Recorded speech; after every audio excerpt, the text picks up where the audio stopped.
Hi friends. இன்னைக்கு வந்து Sunday ஸ்பெஷலுக்கு வந்து சீரக சம்பால சிக்கன் பிரியாணி செய்ய போறோம்.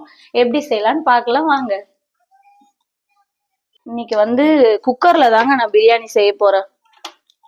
குக்கர் பிரியாணி தான் இது. 5 லிட்டர் குக்கர். குக்கர்ல வந்து பிரியாணி எப்படி செய்யலாம்னு பார்க்கலாம். இது கொஞ்சம் ஹீட் ஆக லேட் ஆகும், ஒரு 10 நிமிஷம். அதுக்கப்புறம் நல்லா ஹீட் ஆயிடும். குக்கர் வந்து இப்போ ஹீட் ஆயிடுச்சு. எண்ணெய் ஊத்திக்கலாம்.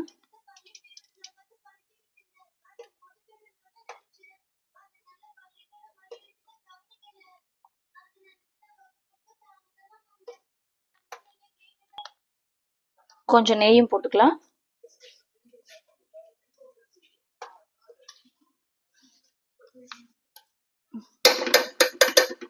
நெய் நல்லா சூடாகட்டும்.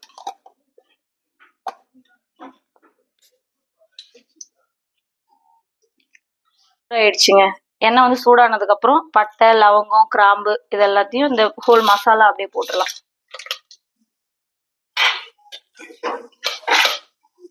போட்டுட்டு ஒரு 5-6 பச்சை மிளகா போட்டாச்சுங்க. அதுக்கப்புறம் ஒரு 2 பெரிய வெங்காயம் மெலிசா சீவி இருக்கு, அதையும் சேர்த்துடலாம்.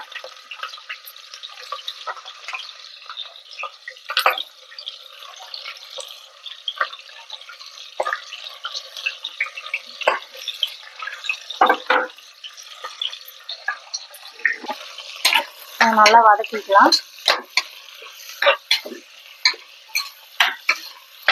வெங்காயம் வந்து நல்லா வதங்கிடுச்சுங்க. கொஞ்சம் கோல்டு கலர் வந்தாலே போதும், ரொம்ப வதங்கணும் அப்படின்னால. இந்த ஸ்டேஜ்ல வந்து கொஞ்சம் இஞ்சி பூண்டு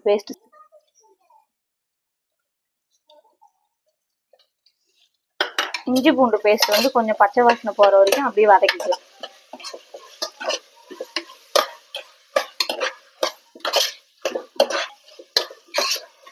வெங்காயம் வந்து இப்போ நல்லா வதங்கிடுச்சு. இஞ்சி பூண்டு பேஸ்ட்டும் பச்சை வாசனை எல்லாம் போயிடுச்சு.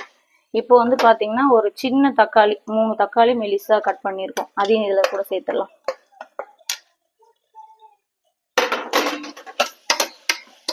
கொஞ்சம் வதங்குறதுக்கு லைட்டா உப்பு இந்த ஸ்டேஜ்லயே சேர்த்துடலாங்க. நான் வந்து ஒரு 2 ஸ்பூன் உப்பு போட்டுறேன்.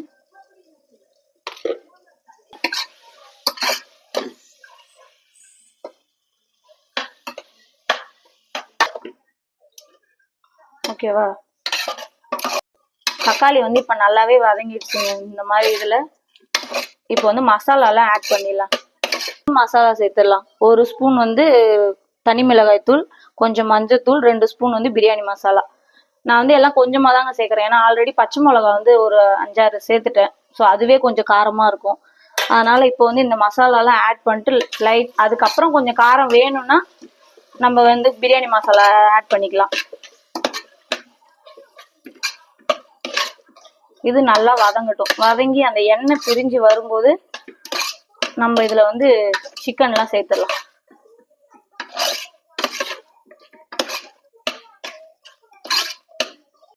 இப்போ வந்து சிக்கனும் பாத்தீங்கன்னா நல்லா அந்த மசாலா எல்லாம் அதுல இறங்கிடுச்சு. இந்த டைம்ல வந்து தண்ணி ஊத்திக்கலாம். மசாலா எல்லாம் நல்லா எண்ணெய் திறந்து வந்தோடனே சிக்கனையும் இதுல ஆட் பண்ணியாச்சுங்க. லெக் பீஸ் தான் எடுத்திருக்கோம் பிரியாணிக்கு. ஸோ அதனால லெக் பீஸ் எல்லாத்தையும் இதுல போட்டு அந்த மசாலா கூடவே ஒரு வதக்கிடலாம். அப்பதான் இது சிக்கன்ல வந்து எல்லா மசாலாவும் இறங்கும். இதுக்கப்புறம் நம்ம வந்து இதுல தண்ணி சேர்த்துடலாம். தயிரும் கொஞ்சம் அப்படியே ஆட் பண்ணிக்கலாங்க கடைசியா.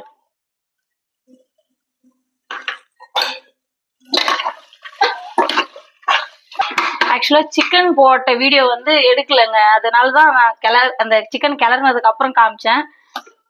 இப்போ வந்து பாத்தீங்கன்னா நான் வந்து 2 கிளாஸ் வந்து ரைஸ் வச்சிருக்கேன். 2 கிளாஸ்க்கு 4 கிளாஸ் வந்து தண்ணி ஊத்திக்கலாம்.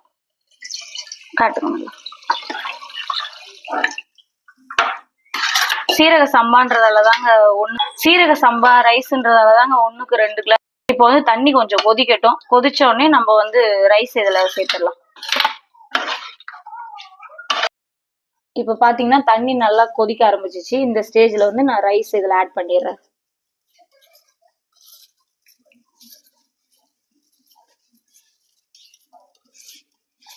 ரைஸ் போட்டாச்சு. இப்போ நல்லா ஒரு இதுல ஃபுல்லாவே வந்து தண்ணியோட ரைஸ் எல்லாத்தையும் கலந்து விட்டுட்டு லாஸ்டா பாத்தீங்கன்னா கொஞ்சோண்டு புதினா கொத்தமல்லி மேல தூவி விட்டுறலாம். கொஞ்சமா இதுல புதினா கொத்தமல்லி மேல தூவி விட்டுறலாம்.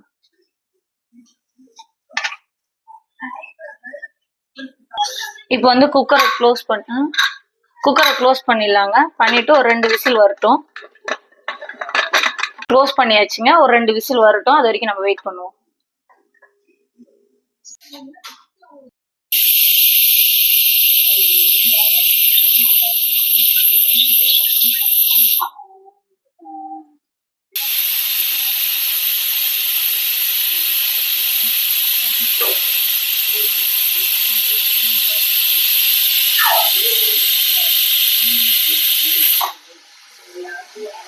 இருக்காங்க 2 விசில் போயிடுச்சுங்க.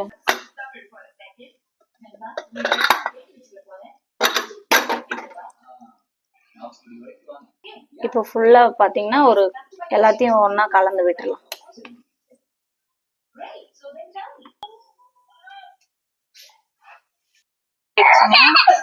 சிக்கன் பாத்தீங்கன்னா நல்லாவே வெந்துருச்சு. ரைஸுமே வந்து நல்லா வெந்துருச்சு. இன்னும் ஆற பாத்தீங்கன்னா நல்லா உதிரி உதிரியா வந்துடும். சைடிஷ்க்கு வந்து எக்கும் ஆனியன் ரைத்தாவும். லஞ்ச் எப்படி இருக்குன்னு டேஸ்ட் பண்ணிடலாம். கிறிஸ்குட்டி வந்துட்டாரு டேஸ்ட் பார்க்க.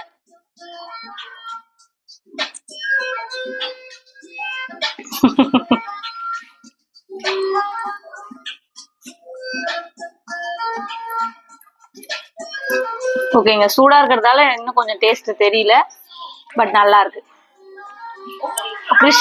வச்சுக்கோ.